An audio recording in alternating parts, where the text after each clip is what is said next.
everyone, I'm Hannah. And I'm Jason. And welcome to Lacrosse Talk, the only official England lacrosse podcast dedicated to discussing all things lacrosse. In today's episode, we're shining a light on women's box lacrosse, a version of the game that's fast growing in England and around the world. We'll be chatting to two people who have huge experience within the game and are determined to grow box lacrosse with one short-term goal being a dedicated Women's World Championship in 2024. But first, let's give you a little overview of box lacrosse. It's a version of lacrosse that's played largely indoors in ice or skate rinks on a smaller pitch with smaller goals and with 6 players on each team. As with field lacrosse, subs can be made on the fly and it's a full contact format with players wearing large amounts of padding and protection. There's also a 30-second shot clock to encourage goals and attacking play. The England men's team became European champions for the first time at the 2022 European Championship that also included a women's only session for the first time. And following this, Southern Box Lacrosse here in England set up a winter box league that features 7 women's players in mixed teams, and they've also hosted numerous dedicated women's sessions over the past year or so. And this is where our first guest comes in. Earlier, Hannah spoke to box lacrosse player, enthusiast, member of Southern Box Lacrosse and a part of World Lacrosse's global ambassador programme for box lacrosse, Lizzie Bottrill, and started by asking her how she got involved in box lacrosse in the first place.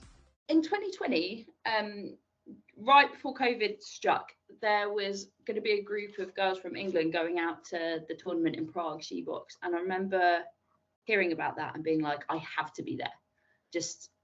It came up, and I think someone posted it on my Facebook, and I was like, yes, I'm there. You know, what are the dates? Like, what do I need? Like, I will clear my diary for this. And yeah, I think that kind of came from a place of I ended up in 2018, I think, watching the men's USA box lacrosse tryouts in Baltimore. I was over there visiting a friend, and yeah, I just thought this looks great. And I think, you know, there is a whole theme around the kind of physicality of box lacrosse, which I'm sure we'll kind of deep dive into later, which is, you know, the girls that tend to be picking it up and really loving it, myself included, tend to be the girls that throughout our lacrosse careers have drawn a lot of yellow cards, because we have that kind of real kind of aggression, and we just want to get the ball at all costs. So yeah, I think it's so exciting to now have a platform where we can really, you know, step up our athleticism, step up our physicality in a way that maybe we've had to really like rein in other sports that we've played throughout our lives, including field lacrosse to a degree. So that's why I kind of set my heart on going. And then I was really sad when it was cancelled because of COVID. And then coming out of that in 2022, finally had the opportunity to go and play. And yeah, that's the history for me. That first time I played, I was like, yeah, this is the one. This is great. How have you been kind of recruiting, and how easy or difficult has it been to get women involved in box? I think there were some of us who from the word go were like, yes. This is just another outlet that we haven't been able to express ourselves in. So to a degree, some of those girls who were like really enthusiastic have kind of, the minute you start posting like social media content, will come and find you. And I mean, like, Instagram is amazing. I'm so glad we're in this Instagram era where we're trying to, because, you know, you got your people that repost and repost and repost. But, you know, a variety of ways.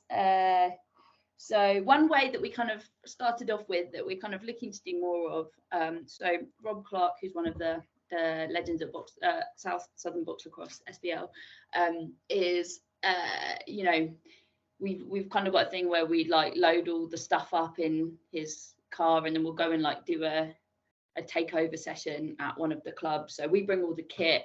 They just need to have like a regular club session that is prepared to host us, and there is a small fee for that. But actually, you know, when they're with their mates, they're kitting up together, we kind of help them get dressed, because you know that's like a primary skill in box lacrosse, getting all the gear on, and yeah, and then we just kind of like have a basic beginners coaching session, and those have been really good fun. And I think it's word of mouth, really. People enjoy it, and they're like, yeah, I want to come to the next one, I'm going to bring some mates, you know. And I mean, like, what better way to get into something than your mates kind of dragging you along? So that's kind of where we are. We also I'm kind of just in the habit really of whenever I'm at any lacrosse event ever, just kind of whoever's organising it, I'm being like, oh, can I say a few words about the box movement? And they're like, yeah, sure, that sounds interesting. And you know, so Bath 8's, I made a big banner saying, you know, women who wants to try box lacrosse, and then me and one of the other girls went around with that, and we just talked to all the teams there, and people just connect based on that. And I think what would be really great is if we had kind of like an enthusiastic member of each kind of club dotted around the country who is like prepared to be a bit of an ambassador, get really enthusiastic about it, and then like drag people along themselves, or be prepared to like put the energy into putting on a roadshow, that sort of thing. Yeah. So if anyone's listening and they're like, oh, I want to do that, you know, yeah, look me up. Yeah, my Instagram handle is Lizzie Lightning, and I post a lot about box lacrosse, so just drop that in there, a little shameless plug. And SBL as well, Southern Box Lacrosse. You mentioned the women's box lacrosse as kind of like a movement. How is it helping to grow the women's side of the game, but also lacrosse in general as a sport in the UK? I think it's just more, and having more outlets and more more formats that we can play this beautiful sport in, you know. And I know that for the kind of the Olympic dream, the format we're opting for is sixes, and box have many similarities in terms of how many are on the field at the same time, the kind of that slightly quicker pace, maybe. And I think something that I've been posting about quite a lot is actually how box lacrosse makes you a better field player. There's just things like, you know, box is obviously because of you're on a smaller venue and that you're on a smaller arena, there's boards, so the ball kind of can't bounce out anywhere, and it's effectively five-a-side, and then obviously the goalie as well, but you know, six on the floor at a time. The pace is so much quicker, and you're playing with all these subs, which means that you are working that bit harder, and then you sub off. Right. And because it's got that sort of higher pace, actually, when you go back to field lacrosse, it actually feels really, really slow, in a way that actually it's not any slower than it was, you know, the last time you played, but you know, you're just that much more refined at making those decisions under pressure. Things like picking, setting picks is really big in the box game. So actually there's that huge focus on kind of like the off-ball movement that when you bring back to field lacrosse, you know, you just kind of start to do instinctively, like your game IQ just kind of goes through the roof. And having played, you know, playing field again with some girls that have played box lacrosse, actually we're kind of starting to implement some of the stuff we're learning in box to field, and some of that off-ball stuff just feels way more natural. The goal in box lacrosse is tiny, so obviously when you're back at field lacrosse, it feels huge. So you're like, oh my gosh, there's so much space to shoot in. And you know, in box you have to really place your shots, and so obviously, you know, you're learning those kind of real like aiming stuff, and then you're bringing that back to shooting on what feels like a massive goal. That is really, really positive. I can talk about this all day. How many do you want? How many examples do you want of how box will make you a better field player? I think that makes so much sense, especially with, you know, sixes now being kind of the newest format. Lacrosse is one of those sports where it's one of the only sports that has so many different kind of types and things like that. So yeah, it sounds like there's a lot of transferable skills and things like that, things that can help you with your field game as well. So yeah, no, that was really interesting. So in terms of sort of any challenges that are facing women's box, obviously it's predominantly at the moment a male dominated sport. Are there any challenges facing women's box, and if so, what are they? So I think obviously, so like the men have already played 5 World Cups in this sport. So I think the transition for men to move from playing men's field lacrosse to men's box lacrosse on a level is more straightforward because they already have all the kit.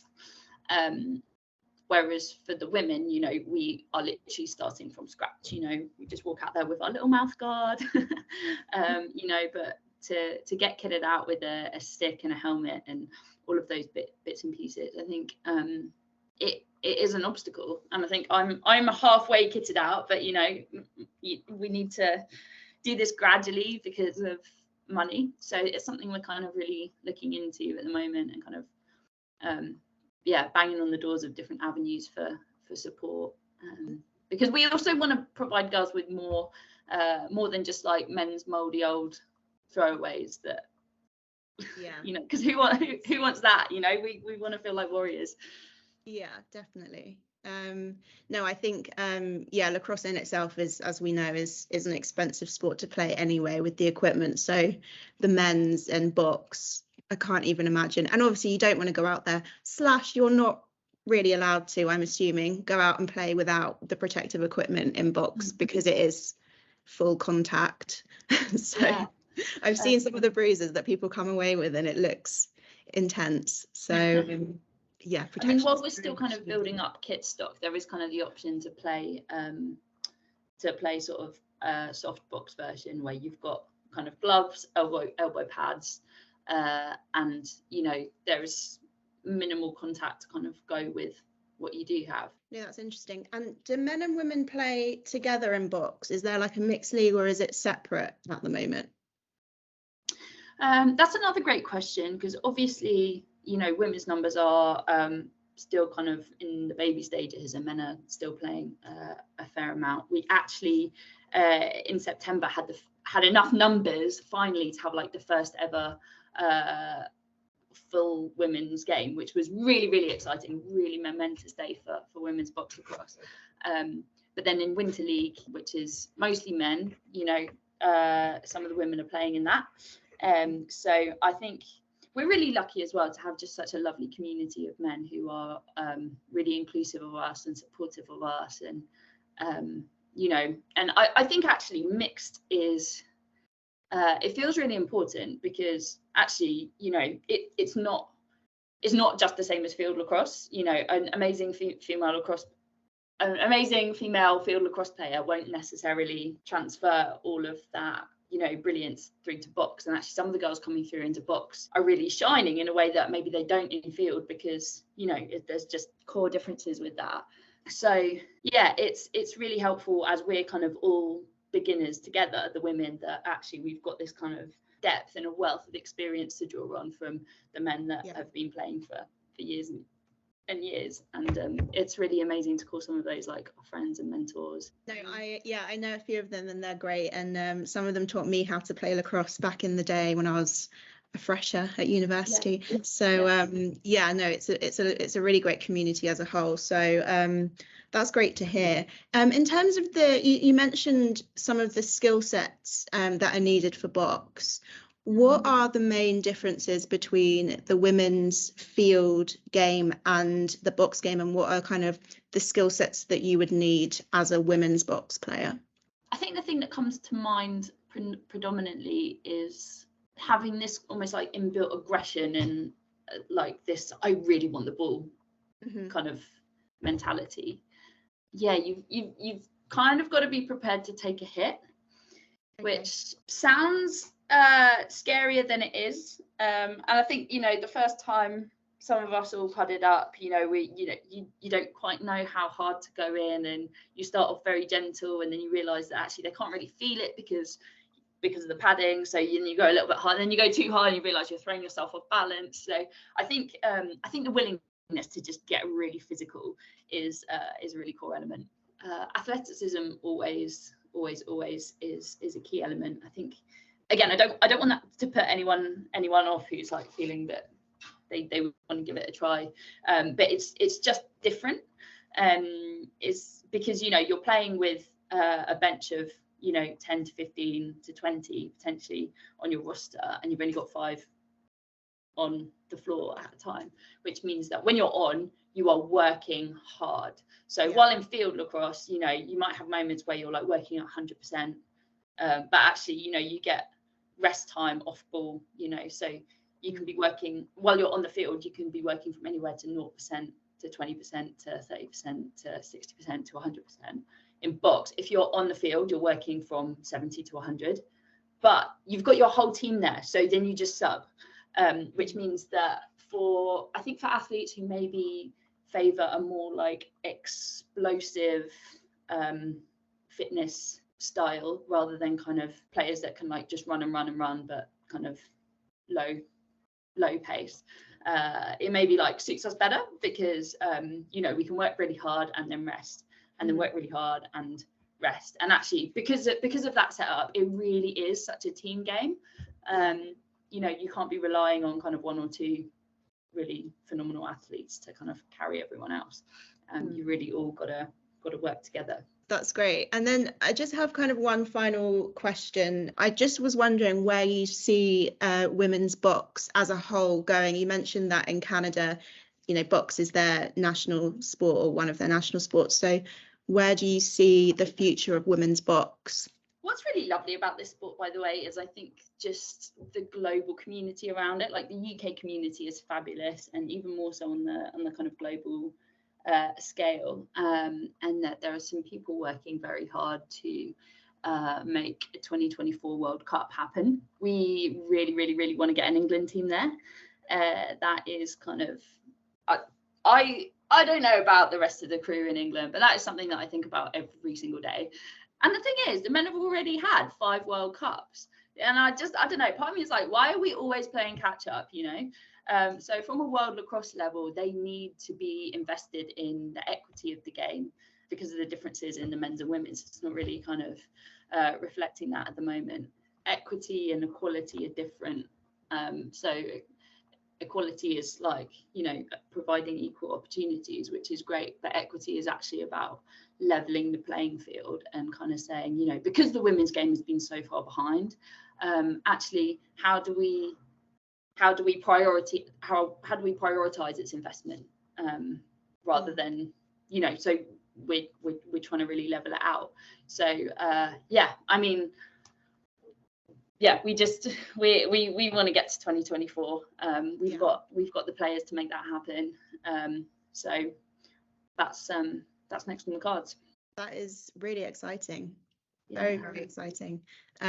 Fingers crossed for that. We're surfing on the back of all this like success, like women's sport, you know, football, you know, winning the Euros in the summer, the women. I don't know who else was like I don't know who else was like feeling this, but I watched it in a pub in Cornwall and was just like bawling my eyes out. Do you know, it was just this sense of like I've never seen women succeeding on a global stage like this before. And like as a female athlete, that feels like everything, because you know, it's so easy to watch men's sport. You just turn on the TV and, you know, and then following that, you know, same England versus Germany in the finals, again was the men's box in the Euros, who you know, fantastic again, like just so we're really, you know, we're really surfing off their success and their momentum, I think.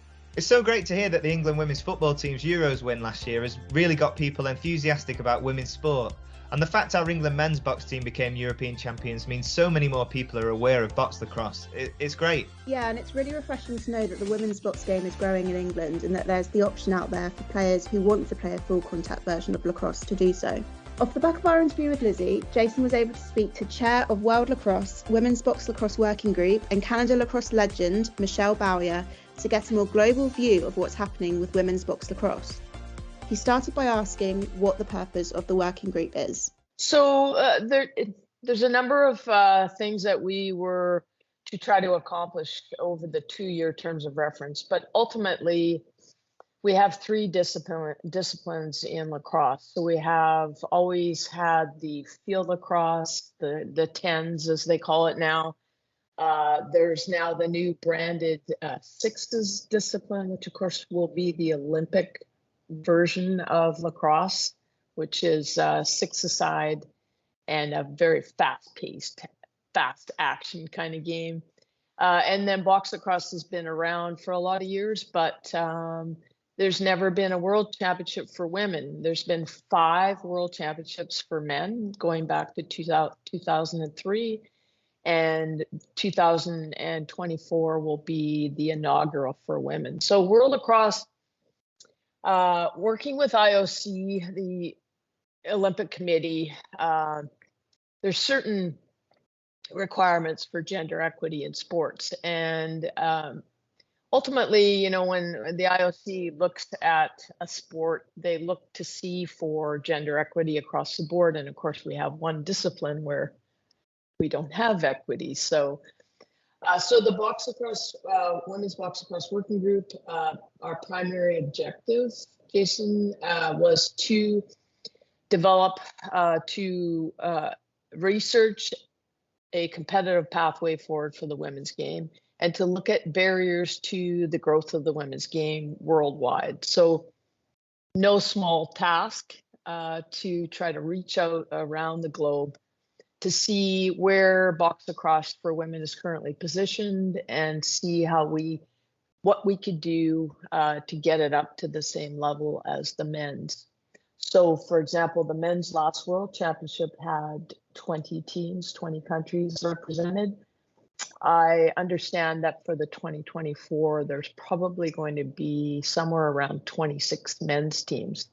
So we were able to go out to countries all across the globe that are under the umbrella of World Lacrosse with a survey. So we surveyed lacrosse athletes around the world, and then we also surveyed all of the national governing bodies that at the time are affiliated or were affiliated with World Lacrosse. So that was 68 at that time. So that went out in, I want to say, late 2020. And within a short period of time, we actually heard back from over 1,700 women lacrosse athletes around the world, from 40 countries in the world. And what we wanted to know was what kinds of barriers women are facing out there to actively play the game. So we got a lot of really good information.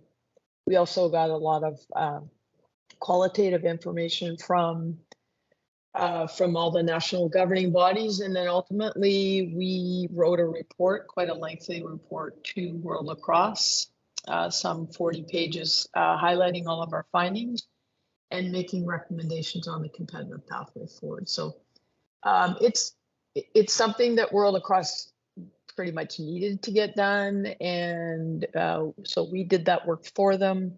And based on our report and our recommendations, World Lacrosse announced a World Championship for women for 2024 at the end of 2021.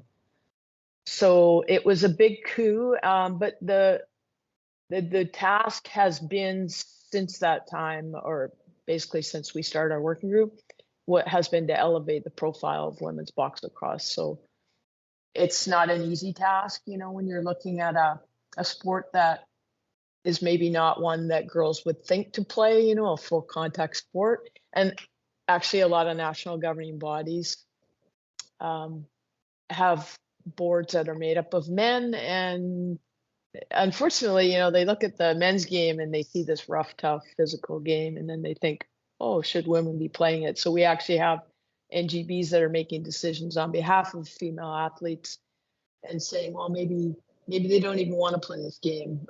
Maybe it's too rough for them.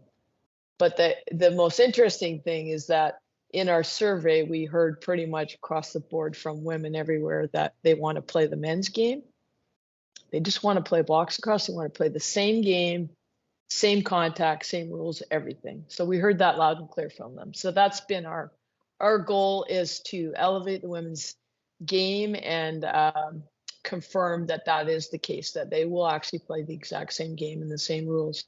My next question was going to be, what have you achieved in the past 2 years? But you've kind of given a bit of a rundown as you've actually achieved quite a lot. But I guess maybe I can change it a little bit and say, how far do you think that World Lacrosse and the working group are down that road of truly elevating the women's game? Well, on the one hand, World Lacrosse struck this working group, and the intention was to identify and make recommendations on the pathway forward. World Lacrosse has been laser focused on getting lacrosse into the Olympics. That's been their push for the last number of years. Well, since I guess about 2018. And of course, now we're sort of shortlisted for the LA Olympics in 2028. So a lot of time and energy has gone into the Sixes brand. So branding the game, marketing the game, and elevating the profile of that game with the intent that, it's going to eventually get into the Olympics. So on the one hand, they're supportive at that world level. On the other hand, a lot of the heavy lifting has actually been done by the working group. And we understood that pretty much right from the get-go. So the working group, I should say, there's members from pretty much around the globe. And these are some pretty high profile people that are in the working group. So individually, we've used our platforms to push information out everywhere. And then we have, I guess, what you would call an informal ambassador program. And that's how I came to meet Lizzie Bottrill and other women around the world, and have been leveraging their platforms and their connections in the women's box game to spread the word, focus on grassroots development, but also encouraging women who maybe have not had the opportunity to play that much, bring them back into the game. And we're seeing growth in the women's game from little girls playing and loving to, women Lizzie's age and older that are just getting into the sport, falling in love with it, and just spreading the word everywhere. And you mentioned the Sixes format, and a lot has gone into raising the profile of the Sixes format. But the box game is not too different from the Sixes format. I don't know. Is there something that could be linked up between the two formats? Well, it's true. It's great that you identify that, because the box game and the Sixes game is literally just box lacrosse out on the field, except that women don't get to wear equipment. We haven't quite figured that one out yet, but because the game it's quite fast paced, and women can shoot that ball almost as hard as the men can. So it kind of blows my mind that they don't get to wear helmets and equipment out there. But anyway, there is one of our selling features of the box game is that, and people are recognizing it now, that it's that small-sided game, and those skill sets that you develop in a small space that translate, of course, into the 10s, the field game. But now with the Sixes, a clear example of the skill set just literally going from one to the next. You look at Team Canada, both the men and women, the success they had at the World Games in Birmingham, Alabama. Both Canadian teams came out with gold in that event, and a lot of the players on both the men's and women's squads, if not, I'd say almost across the board, their roots come from the box game, and you could really see it in the Sixes game. So it translates really nicely. But of course, a lot of the girls that also play on the national team have gone on to scholarships in the States, as have a lot of the men, and they have that box background. And a lot of coaches in the US are actually looking for players who have that experience in their background. So it's not a secret that, and we will promote that box will make you better. And just to link the work you're doing a little bit more to what we're doing and what's happening in England with box lacrosse. How is World Lacrosse and the working group? How is it specifically helping the box lacrosse game and the women's box lacrosse game in England? I would say that when we first started out with the working group and we started reaching out to national governing bodies, as I said, everybody had their opinion about whether women should or shouldn't play the game. We felt it should be left up to the athletes to decide if they want to play. But when I first reached out to England and other countries via Continental Federation directors or directly to people involved with the national governing bodies, they needed a lot of help especially smaller countries that just don't have the resources. I mean, if you think of like a country like Uganda or Kenya or Costa Rica, it's not like they have like us ice arenas everywhere that you can play box in the summertime. So it's taken some creativity and I guess sort of a different approach to resourcing the game. And in England, I understand there's a couple of dedicated box facilities that have been constructed, built, or whatever. I think there's one up in Oxford. I think there's another one that Lizzie plays out of in southern England. So we're starting to see a spin-off almost from like the men's game to the women's game. And I feel as though in England, a lot of the help has come from the men's side of the game, not necessarily world lacrosse per se, and this is the same thing in a lot of countries where the men's programs are saying, hey, you gals, if you want to play, come on out. And so in England, I was able to connect with a lot of, I call them allies, men in the game. They've actually been really helpful in just providing opportunities for women to come out and just try it out and play. They've been providing kit for them, and again, this is happening in a lot of other countries in the world. And then there's other places that are just starting from scratch and starting girls programs from scratch. But ultimately, World Lacrosse has been sort of supportive, but working from a distance. And we've literally just been making recommendations to them.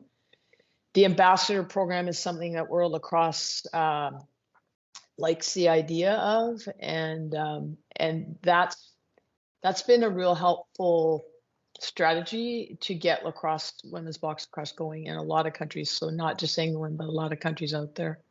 And just finally from myself, and if there's women lacrosse players listening to this, and they're not sure whether they should get involved in box lacrosse or want to get involved with box lacrosse, why do you think they should come along to a session and try out some box lacrosse?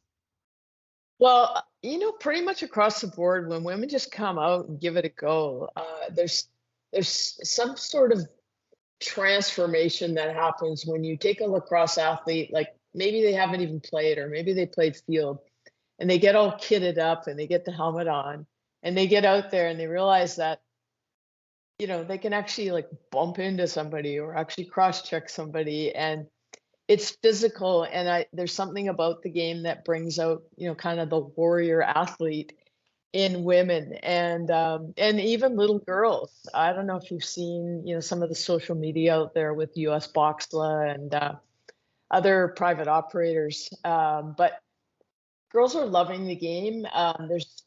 There's this self-confidence that develops when you're playing a really physical game. And I think if people just give it a chance, you realize that it's just a really intense but fun game to play, and it will make you better for other disciplines of lacrosse. And like I said, I met with a group of young players this past weekend. We have what's called an arena lacrosse league that runs here in the winter. It's our second season, and we've seen 20% growth in the league in just 1 year's time. And we have over 120 women signed for this league. And I was talking to some of the younger players, and I just said to them, they're the future stars of the game. And, over your way, like people like Lizzie and others, they're the new pioneers of the box game. And what an opportunity to come in at the front end of the sport. We can only predict that it's just going to take off in terms of growth, and just with social media, we can just spread the word that much more quickly. And it's a great opportunity to try out a sport that's not like the other sports, and you get to go out there and you get to be fearless because you got a suit of armor on, and it's just a cool sport. And I played it when I was in my teens. I'm retired now, and I still love it. It's an amazing game. I think what Michelle said at the end there was so true. The women playing box lacrosse now are the future stars of the game, and with the World Championships in box lacrosse looking pretty likely for the women in 2024, Those getting involved right now could be playing on the world stage next year. Exactly. It's such an exciting time to be playing box lacrosse. And just a reminder in case people missed it, if you want to get involved in box lacrosse, you can contact Southern Box Lacrosse on Instagram or get in touch with Lizzie herself at Lizzie Lightning. Alternatively, you can talk to us here at England Lacrosse and we'll point you in the right direction. That's all we've got time for this week on Lacrosse Talk, but keep your eyes peeled as we've got more episodes coming up over the next few months. Thanks for listening. Bye.